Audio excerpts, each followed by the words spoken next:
Hey, Karu and Nikki, it is Monday after Easter Sunday, so it must be the 9th of April.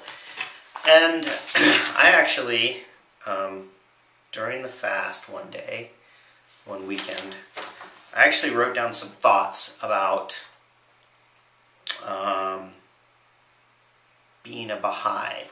And I did this because it just, there's so many things I take for granted.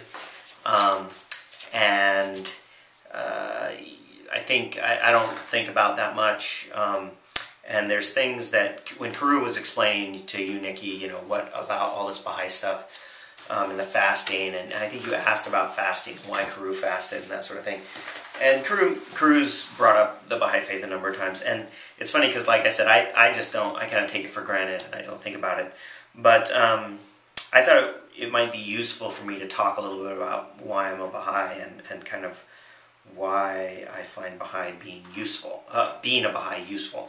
And so anyway, I wrote this thing, and I usually print 2 pages per sheet when I print stuff. So I've got 2 4.5 pages, almost 5 pages of stuff that I wrote. And there's not a lot of space there. And so I've been putting off making the video because there's so much junk here. But let me try to see if I can condense it a little bit and not be quite so systematic as I was in this. Basically, as an outline, what I'm going to talk about is science and religion and philosophy, and sort of contemporary scientific and philosophical positions on things, and then how that relates to sort of being a Baha'i for me. And first of all, I should start out by saying that I was born. My parents were Baha'is before I was born. I was raised in a household where we talked about the Baha'i faith a lot. Nikki, you may or may not know this. My dad is pretty intellectual. He's got a PhD, and my mom, even though she's well educated, she's a doctor of chiropractic and has a master's degree in voice performance and is a certified EMT and just continues to go to school kind of because she's a loser and she can't stop educating herself. But she tends to be more kind of touchy-feely and kind of mystically spiritual. And my mom became Baha'i, and then my dad afterwards. But my dad is very analytical and sort of practical in the way that he approaches religion and the Baha'i faith, and I think that influenced me a lot. And so, I was born and raised a Baha'i, but I'm still a Baha'i, not because I'm sure that has something to do with it, but I think I'm a Baha'i more because I believe that the writings of the Baha'i faith are useful to me and make sense to me and seem cohesive and logical in a big picture. And I know that that's not often a reason why people are religious, because it takes an element of faith, obviously. You have to, what many people consider an illogical leap of faith. So let me back up and talk about why I don't have a problem with that leap of faith. First of all, in contemporary philosophy of science, there's this idea called post-structuralist thought and the social construction of knowledge. And so when I was doing my master's and working on my PhD at Penn State, that I never finished, I did a lot of study of semiotics and epistemology and ontology, and a lot of it was related to cultural geography and the ideas in cultural geography. A lot of it was related to computer science and what they call database ontology, which means what you define as a thing in your database and how that affects how you can manipulate it. So anyway, I also studied qualitative methods, which talks about kind of trying to be systematic in the way you deal with non-quantitative information, with meaningful data. And so all of that led me to this postmodernism and post-structuralism philosophy. And postmodernism is the idea. There's actually a cartographer named Marc Monminier who there's been this backlash against logical positivism. And logical positivism is this idea that science can solve all of our problems. That if you basically logical positivism is the idea that everything is knowable, and that if we can just get the right methods and plug them all together, we can learn everything. We can completely understand the universe. Now, that's an oversimplification, and probably many logical positivists would say, no, that's not really true.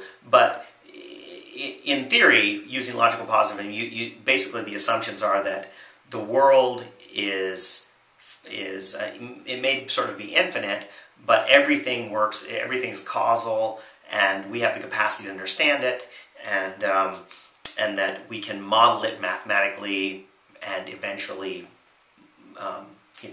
understand the world and manipulate the world. And so it's a very sort of, it would appeal to you, Nikki, as an engineer. You probably have never examined those assumptions. Maybe I'm wrong. But postmodernism basically arose out of this idea that this modernist approach of logical positivism devalues any knowledge that doesn't fit in the scientific paradigm. However, if you look at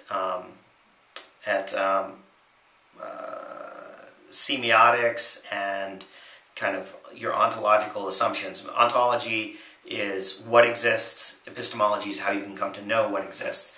So if you look at your ontological assumptions, you have to assume something exists. So if you back up and start with, the Cartesian approach of deconstructing reality, and you get to this thing of I think, therefore I am, which essentially means that, I wrote it down here, using deductive reasoning, the only thing that you can be sure of at any moment of cognizance is the existence of that cognizance. And so Descartes starts there, but then Descartes, uses this kind of tricks and to bring everything else into meaning. He says, if there's a good God, it's the ontological argument, actually, is what it's called. And it's this sort of circular argument that there's a good God, and a good God wouldn't trick us, so, we conceive of this God, and if the God is good, he won't trick us, so God must exist, and then everything else kind of follows from that. But realistically, if you take sort of a Cartesian approach, you can't really know anything exists, because, and this is where sort of knowledge construction comes in. If you think about how you know things, how you, Nikki, or Karu, you know things, you know them, all knowledge is mediated through your sensory perceptions and constructed in your brain. So if you think about, as a kid, how do you learn things? How did you learn to speak? How did you learn language? Well, you learn language through an iterative process of pattern recognition. And, the human brain is configured to recognize patterns. And you actually construct those patterns inside your head. So when I use words, I can use those words to communicate ideas to you, but only because we have shared experiences that have constructed similar cognitive structures in both of our heads. And we've built those cognitive structures independently, because I have no way to directly access the cognitive structures in your heads, and you have no way to directly access the cognitive structures in my head. So all of our communication is mediated through language or perceptual processes. Basically what that means is that we can't be sure of the transfer of knowledge. We can't be sure when I'm saying something that I mean the same thing you think I mean. And actually it's likely that I don't, even though those meanings may not be important at a lot of times. So basically what that means is that as one of my members of my PhD committee used to say, nothing has a meaningful existence until it is perceived and structured in someone's mind. So you can't be sure that anything exists.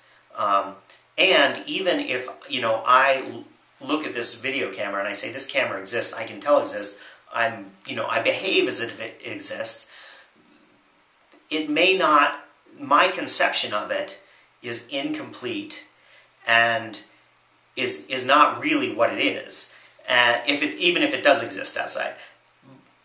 And so there's a leap of faith there about what exists and what doesn't. I didn't do a very good job of communicating that. But basically, what it comes down to is that the world that we live in is unknowable. And so you have to make, in order to apply science, you have to make some assumptions. And yeah, I mean, I don't have a problem with the assumption that the world exists. But I also, if I'm intellectually honest with myself, I believe that the world exists. I believe it works in a specific way that follows what science would call laws. So it's predictable in the way it works. Now, I can't prove any of that because I only have my own perception to prove that, and the only thing I know is that I'm perceiving, is that there's some cognizance there, and I could be creating this all in my head. But I don't have a problem taking that leap of faith. Now, so basically, by following that line of argument, you can come to the conclusion that science actually doesn't, logical positivism doesn't work. You can't solve all your problems with logical positivism because you have to start with this vast assumption that things exist and that they work in a certain way. And so, in my mind, the main argument against religion is this idea of logical positivism. And actually a lot of atheists or agnostics will use that as an argument against religion and say, well, science, anybody who believes in religion is naive and superstitious. But at the same time, the interesting thing is that if you actually look and apply sort of a fundamental scientific approach, logical approach to science, you could say the same thing about science. And so what you come down to is, that based on that approach, the assumptions I make for science is that a world exists, something that I can't independently prove exists, and it works in a specific sort of cohesive and predictable way, and that that I can't know, I don't have the capacity to know it or to understand it completely, and no human being does, because I function in it and I have a very limited time and space to perceive it. So essentially, I'm limited in those ways, but I make those assumptions, and that's from a scientific point of view how I view the world. Now, this has already gone on too long, so I'm going to end this video with that and talk about how religion works with those ideas, as a Baha'i anyway, in my next video.